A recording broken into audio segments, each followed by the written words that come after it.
ಕೆಲವೊಮ್ಮೆ ಕೆಲವು ಸಮಸ್ಯೆಗಳು ಅಥವಾ ವಿವಾದಗಳು ತಾನಾಗಿ ಹುಟ್ಟಿಕೊಳ್ಳುತ್ತವೆ, ಆದರೆ ಅದು ಮುಂದೆ ವಿಪರೀತ ರೂಪಾಂತರಗಳನ್ನು ಮಾಡುತ್ತವೆ. ಒಂಥರ ಕರೋನಾ ವೈರಸ್ ಇದ್ದಂಗೆ ರೂಪಾಂತರಿ. ಕಾಂಗ್ರೆಸ್ನಲ್ಲಿ DCM ಕುರ್ಚಿ ಕದನ ಈಗ ಮುಖ್ಯಮಂತ್ರಿಯನ್ನೇ ಬದಲಿಸುವ ಮಟ್ಟಕ್ಕೆ ಜೋರು ಚರ್ಚೆಗೆ ದಾರಿ ಮಾಡಿಕೊಟ್ಟಿದೆ. ಮಾಧ್ಯಮ ಸೃಷ್ಟಿ ಅಲ್ಲ. ಎಚ್ಚರಿಕೆ, ಮಾಧ್ಯಮ ಸೃಷ್ಟಿ ಅಲ್ಲ. DKಶಿಗೆ ಸಿದ್ದರಾಮಯ್ಯ ಮುಖ್ಯಮಂತ್ರಿ ಸ್ಥಾನ ಬಿಟ್ಟುಕೊಡಬೇಕು ಅಂತ ನಿನ್ನೆ ಸ್ವಾಮೀಜಿ ಏನೋ ಹೇಳಿಕೆ ಕೊಟ್ಟು ಹೊರಟರು ಮಠಕ್ಕೆ ಅವರು. ಇನ್ನು ಯಾರು ವಾಪಸ್ ಅವ್ರ ಮಠಕ್ಕೆ ಹೋಗಿ ಯಾರೇನು ಕೇಳ್ತಾರೋ ಬಿಡ್ತಾರೋ ಯಾವತ್ತು ಗೊತ್ತಿಲ್ಲ. ಆದರೆ ಅದರ ಗಾಳಿ ಬಂದ ಮೇಲೆ ಎಲೆಗಳು ಉದುರಬೇಕಲ್ಲ, ಉದುರಿದ ಎಲೆಗಳು ಓಡಾಡಿ ಶಬ್ದ ಮಾಡಬೇಕಲ್ಲ, ಆ ರೀತಿ ಶಬ್ದ ಬರುತ್ತಿದೆ ದೂರದ ದಿಲ್ಲಿಯಿಂದ. ದೆಹಲಿಗೆ ತೆರಳಿರುವ ಸಿದ್ದರಾಮಯ್ಯನವರು ಸ್ವಾಮೀಜಿ ಹೇಳಿಕೆಯಿಂದ ಒಂದಿಷ್ಟು ತೀವ್ರ ಮುಜುಗರ ಅಥವಾ ಇರುಸು ಮುರುಸು. ನನ್ನ ಪ್ರಕಾರ ನಿನ್ನೆ ಕಾರ್ಯಕ್ರಮದಲ್ಲಿ ಅದು ಎಟಿಕೆಸಿ ಕ್ವಶನ್.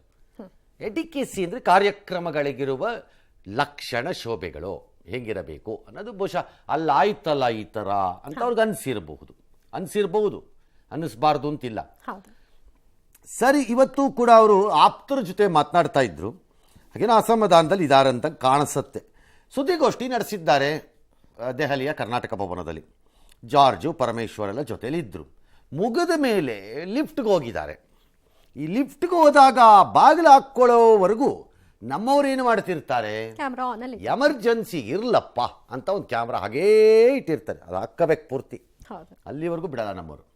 ಹಾಗೇ ಮಾಡಿದ್ದಾರೆ. ಆಗ ಬಾಗಿಲು ಹಾಕಿಕೊಳ್ಳುವ ಕೊನೆ ಕ್ಷಣಗಳಲ್ಲಿ ಕ್ಲೈಮ್ಯಾಕ್ಸ್. ಏನು ಕ್ಲೈಮ್ಯಾಕ್ಸು ಅಂದರೆ ಅವ್ರ ಜೊತೆ ಹೋಗುವಾಗ ಯಾರೋ ಹೇಳ್ಕೊಟ್ಟು ಮಾಡಿಸಿದ್ದಾರೆ ಅಂತ ಹೇಳಿಬಿಟ್ಟಿದ್ದಾರೆ. ಸರಿಯಪ್ಪ ಹತ್ಕತ್ತೀಗ. ಈಗ ಸ್ವಾಮೀಜಿ ತಾವೇ ಹೇಳಿದ್ರು, ಯಾರು ಹೇಳಿಕೊಟ್ರು ಅಥವಾ ಪಾಠ ಮಾಡಿಸಿ ಮನನ ಮಾಡಿಸಿ ಕಳಿಸಿದ್ರ ಅಥವಾ ಅವರೇ ಅಂದುಬಿಟ್ರ ನಂದು ಒಂದು ಇರಲಿ ಎತ್ಲ ಕಡೆಗೆ ಅಂತ ಗೊತ್ತಿಲ್ಲ. ಇದಕ್ಕೆ ಮೊದಲು ಮುಖ್ಯಮಂತ್ರಿಗಳು ಮಾತನಾಡಿದಾಗ ಸ್ವಾಮೀಜಿಗಳಿಗೂ ರಾಜಕಾರಣಕ್ಕೂ ಯಾವ ಸಂಬಂಧ ಇಲ್ಲ, ಮುಖ್ಯಮಂತ್ರಿ ಯಾರು ಅಂತ ತೀರ್ಮಾನ ಮಾಡೋದು ಶಾಸಕರು ಹೈಕಮಾಂಡ್ ಅಲ್ವಾ ಅಂತ ನಮಗೂ ಗೊತ್ತು. ಈ ಮಧ್ಯೆ ಅಪಮಾನ ಆಗಿರೋ ಬಗ್ಗೆ ದೇವೇಗೌಡರಿಗೆ ಯಾಕಪ್ಪ ಈ ಸ್ವಾಮೀಜಿ ಮಾತಾಡಲಿಲ್ಲ ಅಂತ HD ರೇವಣ್ಣವರು ಚುರುಕಾಗಿ ಕೇಳಿದ್ದಾರೆ ದೀರ್ಘಕಾಲದ ನಂತರ. ಅದು ಬಹಳ ಕುತೂಹಲ ಇದೆ ನನಗೆ ಆ ಹೇಳಿಕೆ ರೇವಣ್ಣವ್ರದ್ದು. ಯಾಕೆ ಅಂತ ಆಮೇಲೆ ಹೇಳ್ತೀನಿ. ರಾಜಕೀಯಕ್ಕೂ ಸಂಬಂಧ ಇಲ್ಲ, ಮಚ್ ಇಂಪಾರ್ಟೆನ್ಸ್ ಕೊಡಬೇಕಾದಂತ ಅಗತ್ಯ ಇಲ್ಲ. ಯಾರು ಮತ್ತೆ ಚೀಫ್ ಮಿನಿಸ್ಟರ್ ಆಗಬೇಕು ಅಂತ ತೀರ್ಮಾನ ಮಾಡೋರು ಯಾರು? ಶಾಸಕರು ಮತ್ತೆ ಹೈಕಮಾಂಡ್ ತೀರ್ಮಾನ ಮಾಡೋದು.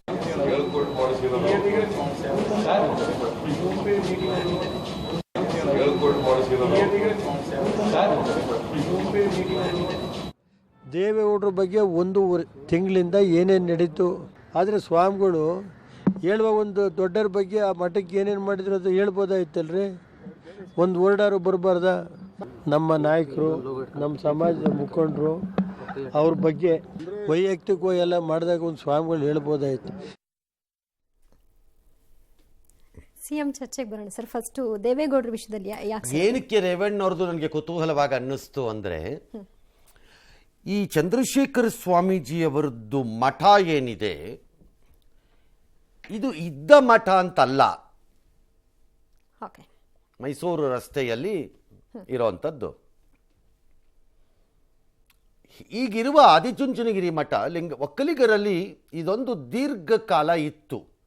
ಲಿಂಗಾಯತರಲ್ಲಿ ಅಥವಾ ಬ್ರಾಹ್ಮಣರಲ್ಲಿ ಇದರಲ್ಲೆಲ್ಲ ಶತಮಾನಗಳಿಂದ ಅಥವಾ ದಶಕಗಳಿಂದ ಅಥವಾ ತುಂಬ ಚಾರಿತ್ರಿಕವಾಗಿ ಹಲವಾರು ಮಠಗಳು. ಯಾವ ಮಠಗಳು ಈಗ ಲಿಂಗಾಯತರಲ್ಲಿರುವಂಥ ಮಠಗಳೆಲ್ಲ ಯಾವ ನಿನ್ನೆ ಮೊನ್ನೆ ಬಂದಿರೋವೆಲ್ಲ ಅಲ್ಲ. ಅವಕ್ಕೆಲ್ಲ 200 ವರ್ಷ 300 ವರ್ಷ 400 ವರ್ಷ 600 ವರ್ಷ 800 ವರ್ಷ ಇತಿಹಾಸ ಇರೋದು. ಹಾಗೆ ಬ್ರಾಹ್ಮಣರಲ್ಲಿ ಇಲ್ಲದೆ ಇದು ಒಕ್ಕಲಿಗರಲ್ಲಿ ಏನಿತ್ತು ಅಂದರೆ ಒಂದೇ ಒಂದು ಇತ್ತಿದು, ವಿಚ್ ಈಸ್ ಆದಿಚುಂಚನಗಿರಿ ಮಠ. ಇದು ಅವತ್ತಿನ ರಾಜಕಾರಣದಲ್ಲಿ ಆದ ಏರುಪೇರುಗಳ ಪರಿಣಾಮವಾಗಿ ಅವತ್ತು ದೇವೇಗೌಡರು ಕೋಪ ಮಾಡ್ಕೊಂಡಿದ್ರು ಅವಾಗಿನ ಮಠದ ದೊಡ್ಡವ್ರ ಮೇಲೆ. ಅದರ ಪರಿಣಾಮವೇನೋ ಎಂಬತ್ತೆ ಆರೋಪ ಅವ್ರ ಮೇಲೆ ಸದಾಕಾಲ ಇರುತ್ತೆ ಅನ್ನೋ ಕಾರಣಕ್ಕೋ ಏನೋ ಈ ಮಠ ಒಂದು ರೀತಿಯಲ್ಲಿ ದೇವೇಗೌಡರ ಆಶೀರ್ವಾದದಿಂದನೇ ಪ್ರಾರಂಭ ಆಯಿತು. ಅದಕ್ಕೆ ದೊಡ್ಡದಾದ ಒಂದು ಸಮಾವೇಶವನ್ನು ಆ ಜಾಗದಲ್ಲಿ ಮಾಡಿದ್ರು. ಆ ದಿನದಲ್ಲಿ ನಮ್ಗೆ ರೋಡ್ ಬ್ಲಾಕ್ ಆಗಿ ಜಾಮ್ ಆಗೋಗಿತ್ತು ಆ ರೋಡ್. ಆ ದಿನದಲ್ಲಿ ನನಗಿನ್ನೂ ನೆನಪಿದೆ. ಒಂದು ಸಮಾವೇಶನೂ ಮಾಡಿದ್ರು. ಅವರೇ ಇದನ್ನು ಭಾಳ ಪ್ರೀತಿಯಿಂದ ಇದು ಮಾಡಿಸಿದ್ದು. ಆ ಮಠದ ಸ್ವಾಮಿಗಳು ಇವರೇ, ಅವರೇನು ಬದಲಾಗಿಲ್ಲ, ಚಂದ್ರಶೇಖರ್ ಇವರೇನು ಬದಲಾಗಿಲ್ಲ, ಅವರೇ ಇದ್ದಾರೆ. ಆ ಮಠದವರು ಈಗ ದೇವೇಗೌಡರ ಪರವಾಗಿ ಒಂದು ಹೇಳಿಕೆ ಕೊಡಲಿಲ್ವಲ್ಲ ಅಂತ ರೇವಣ್ಣ ಅವರು ಹೇಳೋ ದಿನ ಬಂತಲ್ಲಪ್ಪ ಅಂತ ನನಗೊಂಚೂರು ಆಶ್ಚರ್ಯ ಆಯಿತು. Yes, okay. ಇನ್ನು ಮುಖ್ಯಮಂತ್ರಿಗಳ ವಿಷಯವಾಗಿ ರಾಜಕಾರಣಕ್ಕೂ ಸ್ವಾಮೀಜಿಗಳಿಗೂ ಸ್ವಾಮೀಜಿಯವರು ಹೇಳಿದ್ದನ್ನ ರಾಜಕೀಯವಾಗಿ ಬಹಳ ಗಂಭೀರವಾಗಿ ತಗೋತಾರೆ ಅಂತ ನನಗೇನು ಅನ್ಸಲ್ಲ. ಈ ವಿಚಾರದಲ್ಲಿ ಸ್ವಾಮೀಜಿಗಳ ಪಾತ್ರಗಳು ಯಾವಾಗಲೂ ಧಾರ್ಮಿಕವಾಗೂ ಹೌದು, ಕರ್ನಾಟಕದಲ್ಲಿ ಶೈಕ್ಷಣಿಕವಾಗೂ ಹೌದು. ಇನ್ನು ರಾಜಕೀಯವಾಗಿ ಅವರ ನಿಲುವು ಮತ್ತು ಪ್ರಭಾವ ಕಣ್ಣಿಗೆ ಕಾಣಿಸದಂತೆ ಕೆಲಸ ಮಾಡಬಹುದು ಕೆಲವು ಜಾಗಗಳಲ್ಲಿ, ಕೆಲವು ಮಠಗಳ ವಿಚಾರದಲ್ಲಿ. ಕಣ್ಣಿಗೆ ಕಾಣಿಸದಂತೆ ಈ ಮಠ ಇವ್ರಿಗಾರಿಗೋ ಸಪೋರ್ಟ್ ಮಾಡಿಬಿಟ್ಟಿದೆಯಂತೆ, ಅವ್ರಿಗಾರಿಗೋ ಸಪೋರ್ಟ್ ಮಾಡಿಬಿಟ್ಟಿದೆಯಂತೆ, ಸೀಕ್ರೆಟಾಗಿ ಮೆಸೇಜ್ ಕಳಿಸ್ಬಿಟ್ಟಿದಾರಂತೆ, ಇವ್ರಿಗೆ ಹಾಕಿ ಓಟನ್ನ ಅಂತಂದಿದ್ದಾರಂತೆ ಅಂತೆಲ್ಲ ಇರಬಹುದು. ನೇರ ರಾಜಕಾರಣ ಇಲ್ಲ. ಎಕ್ಸೆಪ್ಟ್ ಒಮ್ಮೆ ನಿಜಲಿಂಗಪ್ಪನವರ ವಿಚಾರದಲ್ಲಿ ಒಬ್ಬರು ಸ್ವಾಮೀಜಿ ನೇರವಾಗಿ ಅಖಾಡಕ್ಕೆ ಇಳಿದು ಜೋಳಿಗೆ ಹಾಕೋ ಬ್ಯಾಗ್ ಹಿಡ್ಕೊಂಡು ಕ್ಯಾನ್ವಾಸ್ ಮಾಡಿದ್ದಿತ್ತು, ಸೋಲ್ಸಿತ್ತು. ಅದು ಬೇರೆ. ಅದು ಬಿಟ್ಟರೆ ನಮ್ಮಲ್ಲಿ ಆ ಥರ ನೇರ ರಾಜಕಾರಣ ಇಲ್ಲ. ಆ ಥರದ್ದು ನಮ್ಮಲ್ಲಿ ಇಲ್ಲ. ಬೇರೆ ಬೇರೆ ಭಾಗಗಳಲ್ಲಿ ರಾಜ್ಯಗಳಲ್ಲಿ ಇರಬಹುದಾದ ರೀತಿ ನಮ್ಮಲ್ಲಿ ಇಲ್ಲ ಅದು. ಆದರೆ ಸಮುದಾಯದ ಪ್ರಶ್ನೆ ಬಂದಾಗ ಸ್ವಾಮೀಜಿಗಳು ರಸ್ತೆಗೆ ಬಂದಿರುವುದು ಉಂಟು, ನಾನಿಲ್ಲ ಅಂತ ಹೇಳಲ್ಲ. ಫಾರ್ ಎಕ್ಸಾಂಪಲ್, ಆದಿಚುಂಚನಗಿರಿಯ ಹಿರಿಯ ಶ್ರೀಗಳೇ ಹಿಂದೆ ಮೀಸಲಾತಿಯ ಪ್ರಸ್ತಾಪವಾಗಿ ಅದರಲ್ಲಿ ಏರುಪೇರಾದಾಗ ತಮ್ಮ ಸಮುದಾಯಕ್ಕೆ ಅನ್ಯಾಯ ಆಗಿದೆ ಅಂದರೆ ಕಬ್ಬನ್ ಪಾರ್ಕಲ್ಲಿ ಬಂದು ರಾಜ್ಯ ಸರ್ಕಾರ, ಅವತ್ತು ಮೊಯ್ಲಿಯವರು ಮುಖ್ಯಮಂತ್ರಿ, ರಾಜ್ಯ ಸರ್ಕಾರವನ್ನು ಅಳ್ಳಾಡಿಸ್ಬಿಟ್ಟಿದ್ರು ಎಲ್ಲ ಸೇರ್ಕೊಂಡು. ಅವತ್ತು ಒಂದು ಹ್ಯೂಜ್ ಸಮಾವೇಶ ನಡೆಸಿ ಅದು ನಡೆದಿದೆ. ಬಟ್ ಮುಖ್ಯಮಂತ್ರಿಯನ್ನ ಆಯ್ಕೆನ ಮಾಡೋ ಟೈಮಲ್ಲಿ ಅವರೊಬ್ರು ನಮ್ಮದು ಇರಲಿ ಅಂತ ಯಾರಿಗೋ ಸಂಬಂಧಪಟ್ಟವ್ರಿಗೆ ಫೋನ್ ಮಾಡಿ ನೋಡಿ ಇವ್ರನ್ನೂ ಮಾಡೋಕ್ಕಾಗತ್ತಾ ಅಂತ ಮಾಡ್ಬೋದೇ, ಸಲಹೆ ಕೊಡ್ಬೋದು, ಹೀಗೆ ಮಾಡಬೇಕು, ಇವ್ರನ್ನ ಕಿತ್ತಾಕಿ ಇವ್ರನ್ನ ಇಟ್ಕೊಳ್ಳಿ ಅಂತೆಲ್ಲ ನಡೆಯಲ್ಲ. ಏನೋ ಮಂತ್ರಿಗಳು ಮಾಡೋದ್ರಲ್ಲಾದರೂ ಮಠದಿಂದ ಯಾರೋ ತುಂಬ ಪ್ರೆಷರ್ ಆಗ್ತಿದ್ದಾರೆ ಅಂತ ಒಂದು ಮಂತ್ರಿನೋ, ಇದೆಲ್ಲ ಆಗಿರ್ಲೂಬಹುದು, ಆಗಿದೆ ಬೇಕಾರೆ, ಇದಲ್ಲ. ಹಾಗಾಗಿ it cannot be taken with that seriousness, number 1. ಆದರೆ ಆ ಹೇಳಿಕೆ ಮುಜುಗರವಾಗಿದೆ ಅನ್ನೋದು ಮಾತ್ರ ಚೀಫ್ ಮಿನಿಸ್ಟರ್ ಮಾತುಗಳಲ್ಲಿ ವ್ಯಕ್ತ ಆಗ್ತಿದೆ, ಅಷ್ಟು ಮಾತ್ರ ನಿಜ. ಬಟ್ ಚೀಫ್ ಮಿನಿಸ್ಟ್ರು ಅದನ್ನು ಹೇಳಿಕೊಟ್ಟು ಮಾಡಿಸಿದ್ರೋ ಹೇಳಿಕೊಡದೆ ಮಾಡಿಸಿದ್ರೋ, ಅವರೇ ಅತ್ಯುತ್ಸಾಹದಲ್ಲಿ ನಂದು ಒಂದು ಪ್ರಖರತೆಯಲ್ಲಿ ಇರಲಿ, ಬೆಳಕಲ್ಲಿ ಇರಲಿ ಎಲ್ಲನೂ ನಮ್ಮದು ಕಾರ್ಯಕ್ರಮಗಳು ಚಟುವಟಿಕೆಗಳು ಅಂತ ಅವರೇ ಹೇಳ್ಕೊಂಬಿಟ್ರು, ಅದು ಅವ್ರಿಗೆ ಬಿಟ್ಟಿದ್ದು. ನೀವು ಯಾಕದಕ್ಕೆ ಅಷ್ಟೊಂದು ತಲೆ ಕೆಡ್ಸ್ಕೋಬೇಕು ಚೀಫ್ ಮಿನಿಸ್ಟ್ರು? ನಿಮ್ಮ ಹೈಕಮಾಂಡ್ ಮತ್ತು ಡಿ ಕೆ ಶಿವಕುಮಾರ್ ನಡುವೆ ಒಪ್ಪಂದವಿದೆಯಂತೆ ಅಂತ ಒಂದು ಸುದ್ದಿ, ನಮಗೇನು ಗೊತ್ತಿಲ್ಲ. ಅದು ಯಾಕಂದರೆ ಡಾಕ್ಯುಮೆಂಟ್ ರಿಜಿಸ್ಟರ್ ಆಗಿಲ್ಲ ಸಬ್ ರಿಜಿಸ್ಟರ್ ಆಫೀಸಲ್ಲಿ, ಹಾಗಾಗಿ ನಮಗೆ ಗೊತ್ತಿಲ್ಲ. ಹಾಗಿದ್ದಾಗ ಅಲ್ಲಿ ನಡೆದಿರುವ ಮಾತುಕತೆ ನಡೆದಿದ್ದರೆ ಏನು ಎತ್ತ ಅನ್ನೋದು ನಿಮಗೆ ಗೊತ್ತು. Why are you even bothered? ಅವಾಗ ಯಾರೇನು ಹೇಳಿದ್ರೆ ಅಷ್ಟೇ, ಮುಗೀತು ಕತೆ ಅಲ್ವೇ?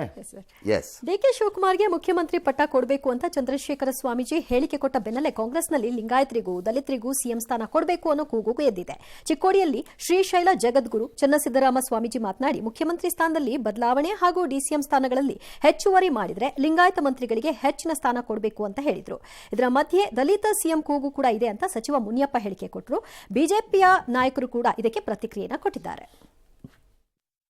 ನಿರ್ಣಾಯಕ ಮತಗಳನ್ನು ವೀರಶೈವ ಲಿಂಗಾಯತ ಸಮುದಾಯದವರೇ ಪಕ್ಷಕ್ಕೆ ನೀಡಿರೋದರಿಂದ ಬದಲಾವಣೆ ಸಂದರ್ಭ ಬಂದರೆ ವೀರಶೈವ ಲಿಂಗಾಯತ ಸಚಿವರನ್ನು ಕಡೆಗಣಿಸಬಾರ್ದು. ವಿಶೇಷವಾಗಿ ಈಶ್ವರ್ ಖಂಡ್ರೆ, ಎಂ ಬಿ ಪಾಟೀಲರು ಮತ್ತು ನಮ್ಮ ಎಸ್ ಮಲ್ಲಿಕಾರ್ಜುನರಂತಹ ಸರ್ಕಾರ ರಚನೆಯ ಸಂದರ್ಭದಲ್ಲಿ ಏನಾದರೂ ಒಡಂಬಡಿಕೆಗಳಾಗಿದ್ದು ಅಂದರೆ ಆ ಒಡಂಬಡಿಕೆಗಳಿಗೆ ಅನುಗುಣವಾಗಿ ಹೆಜ್ಜೆ ನೀಡಬೇಕಾಗಿರುವಂಥದ್ದು ಪ್ರತಿಯೊಬ್ಬರ ಜವಾಬ್ದಾರಿ. ಈಗ ಡಿಮ್ಯಾಂಡ್ಸ್ ಇದೆ, ಮುಖ್ಯಮಂತ್ರಿ ಬಗ್ಗೆನೂ ಇದೆ, ಉಪಮುಖ್ಯಮಂತ್ರಿಗಳ ಬಗ್ಗೆನೂ ಇದೆ.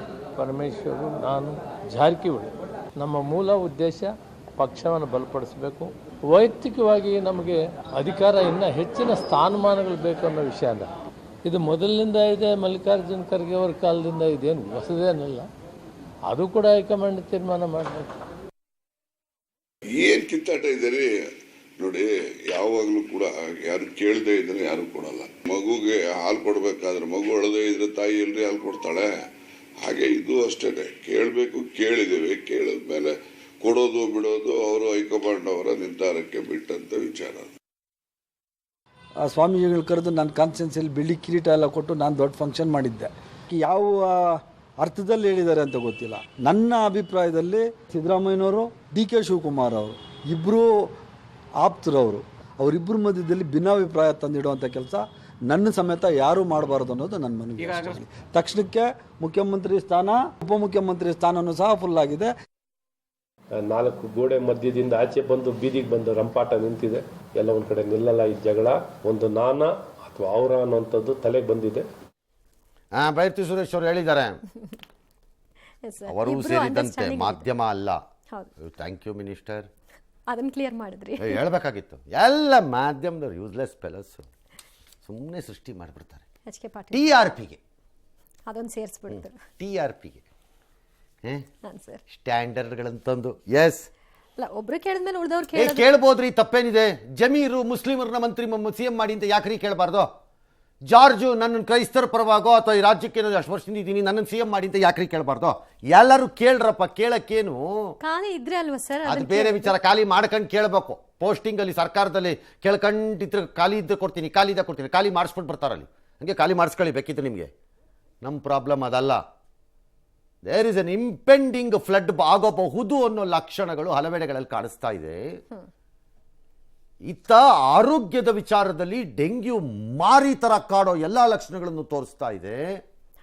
ಆಡಳಿತವನ್ನು ನಡೆಸಲಿಕ್ಕೆ ಯೋಗ್ಯತೆ ಇದ್ರೆ ಆಡಳಿತ ನಡೆಸಿ 136 ಜನ ಇಟ್ಕೊಂಡು, ಅದಾಗದೇ ಇದ್ದರೆ ಖಾಲಿ ಮಾಡ್ಕೊಂಡು ಮನೆಗೆ ಹೋಗಿ, ಎರಡರಲ್ಲಿ ಒಂದು ಮಾಡಿ. Is this the way a stable government with such elephantine ಆನೆಗ ರೀತಿಯ ಬಲ ಇರುವಂಥ ಸರ್ಕಾರಗಳು ನಡ್ಕೊಳ್ಳೋ ರೀತಿ ಏನಿದು?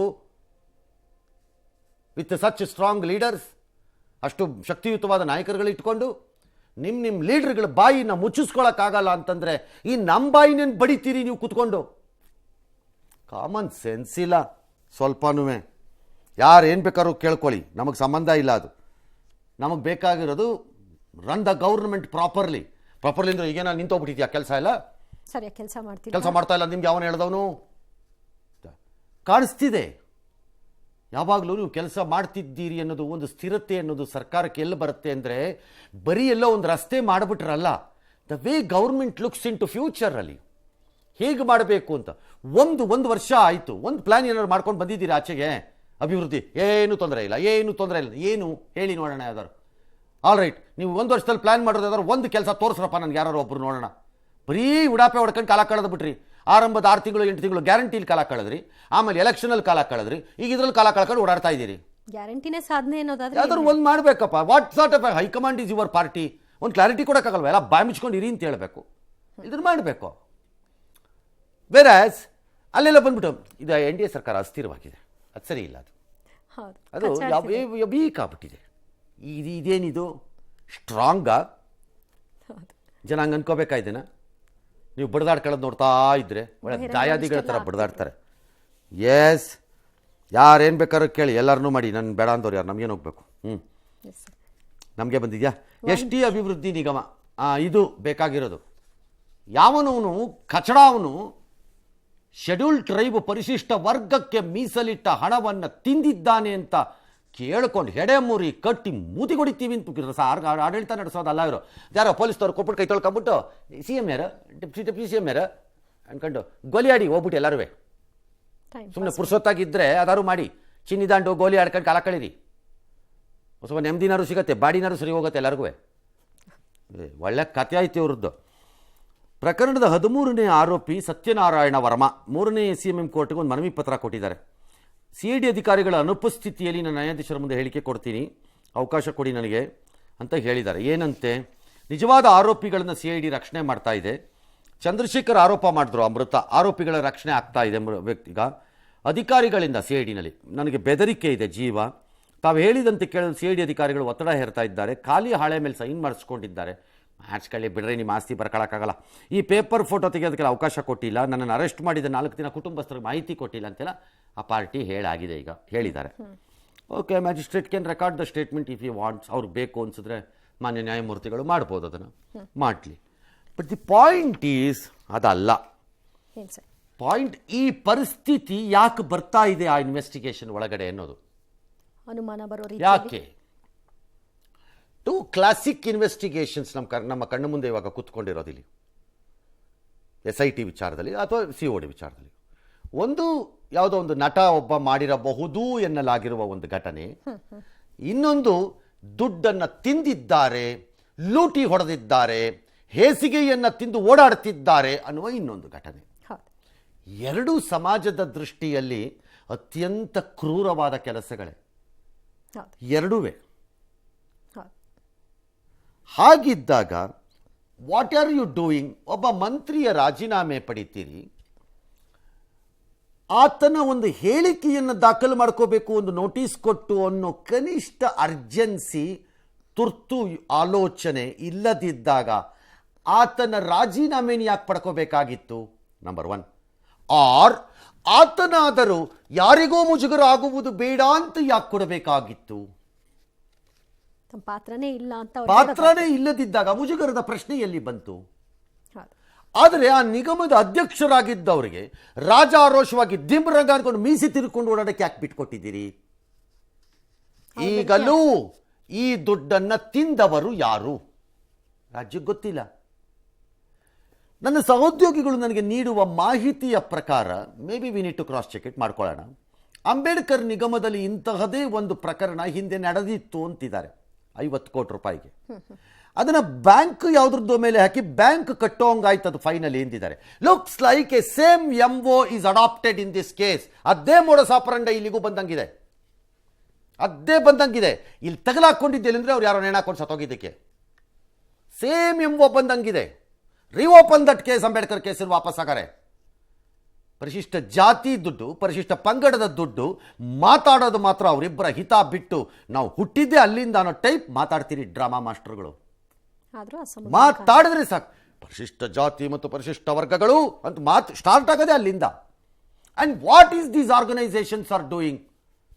ಮನಿ is reserved for you people. ನಿಮಗೋಸ್ಕರ ಕಾನೂನಿದೆ, ನಿಯಮ ಇದೆ. 15+3%, 18% ದುಡ್ಡನ್ನು ಬೇರೆದಕ್ಕೆ ಡಿವಿಯೇಟ್ ಮಾಡಬಾರ್ದು, ಬಳಸಬಾರ್ದು, ಅಪರಾಧ ಅಕ್ಷಮ್ಯ ಅಂತ ಇದೆ. ಇಲ್ಲಿ ಲೂಟಿ ಹೊಡ್ಕೊಂಡು ಓಡಾಡ್ತಾ ಇದ್ದಾಗ ಏನು ಮಾಡ್ತಾ ಇದ್ದೀರಿ ಎಲ್ಲರೂ? ಬೇರೆದಕ್ಕಾಗಿದ್ರೆ ಪೋಸ್ಟರ್ ಹಾಕೊಂಡು ಹೊರಡ್ತಿರ್ಲಿಲ್ವೇ ನೀವುಗಳು? Is this the way you people are protecting your community? Including ಯಾರ್ಯಾರು ಅಧಿಕಾರದಲ್ಲಿದ್ದಾರೋ ಅವ್ರಿಗೂ ಸೇರಿ, ಅವರ ಹೆಸರಿನಲ್ಲಿ ಅಧಿಕಾರಕ್ಕೆ ಬಂದವರು. ದಲಿತರಿಗೆ ಮುಖ್ಯಮಂತ್ರಿ ಕೊಡಿ, ಯಾರು ಬೇಡ ಅಂದಿರೋರು? Brilliant, fantastic. ದಲಿತರಿಗೆ ಅನ್ಯಾಯ, ದಲಿತರನ್ನು ನಿರ್ಲಕ್ಷಿಸುತ್ತಿದ್ದಾರೆ ಅನ್ನುವ ಎಲ್ಲ ಹೆಸರು ಹೇಳಿಕೊಂಡು ಬಂದ ಘನಂದಾರಿ ನಾಯಕರುಗಳು ಕತ್ತೆ ಕಾಯ್ತಿದ್ದಾರೆ ಎಲ್ಲರೂ ವ್ಯಾಂಗಾರ್ ಅವರುಗಳು. Is this the way? Public ಫಂಡ್ಸನ್ನು ಟ್ರೀಟ್ ಮಾಡೋ ರೀತಿ ಏನಿದು? ಆಲ್ ರೈಟ್, ಇದು ಬಿಟ್ಬಿಡೋಣ. CBI ಏನು ಮಾಡ್ತಾ ಇದೆ? ಬೇಸಿಕ್ ಚಾರ್ಟರ್ ಆಫ್ CBI ಏನು?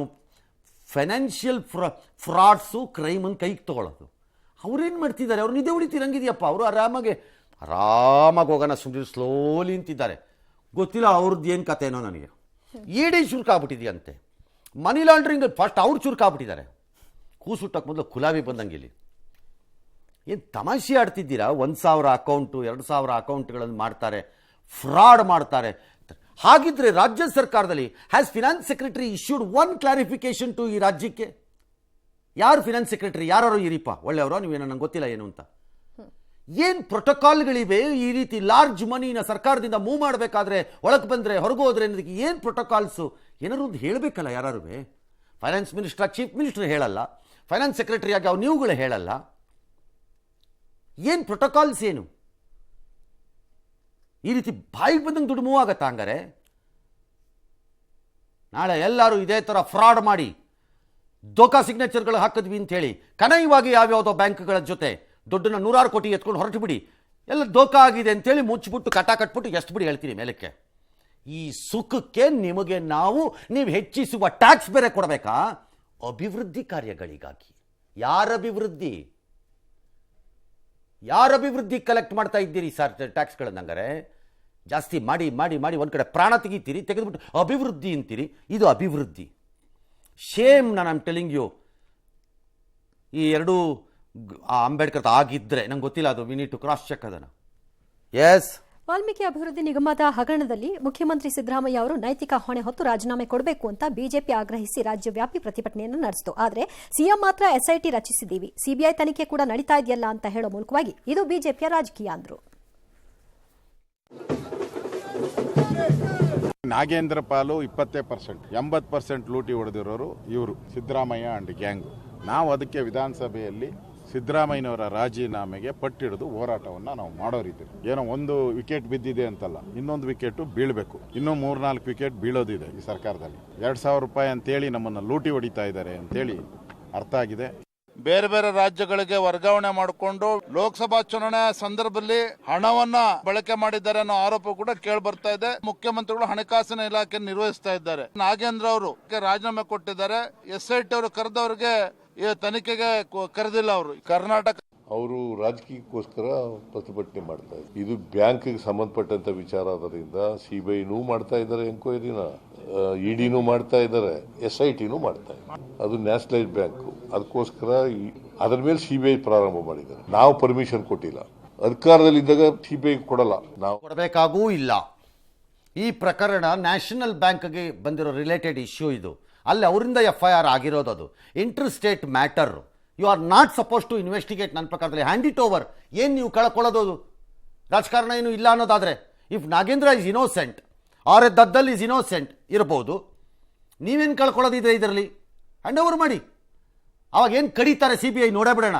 ಒಂದ್ ಕಡೆ ತನಿಖೆ, ಪ್ರೊಟೆಸ್ಟು, ರಾಜಕೀಯ ನೀವು ಹ್ಯಾಂಡ್ಲ್ ಮಾಡಿಬೇಕಾರೆ ಅದು ಬೇರೆ ವಿಚಾರ. ಅದು ಬಟ್ ಒಬ್ಬ ಆರೋಪಿ ನ್ಯಾಯಾಧೀಶರ ಬಳಿಗೆ ಹೋಗಿ ನನಗೆ CID ಅಧಿಕಾರಿಗಳಿಂದ ಜೀವ ಬೆದರಿಕೆ ಇದೆ ಅಂತ ಹೇಳುವ ಸ್ಥಿತಿ ಯಾಕೆ ಬರ್ತಾ ಇದೆ? Why somebody should answer it ಅಲ್ಲ. ಅವ್ರು ಎಲ್ಲೋ ಕೂತ್ಕೊಂಡು ಏನೋ ಹೇಳಿದ್ರು ಓಕೆ.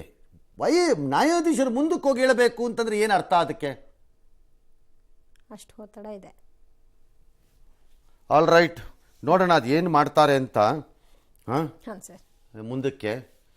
ಲೆಟ್ ಅಸ್ ಸಿ, ಆವಾಗ ಗೊತ್ತಾಗತ್ತೆ. ಒಂದಂತೂ ನಿಜ, ದುಡ್ಡು ತಿಂದವರನ್ನು ಕರ್ಕೊಂಬಂದು ವಿಧಾನಸೌಧದ ಮುಂದೆ ನಿಲ್ಲಿಸೋವರೆಗೂ ಬಿಡಬಾರ್ದು ಇದನ್ನು. ಯಾರು? ಎಲ್ಲರೂ. ಅದರಲ್ಲಿ ಹೆಚ್ಚಿನ ಜವಾಬ್ದಾರಿ ಯಾರಿಗಿದೆ?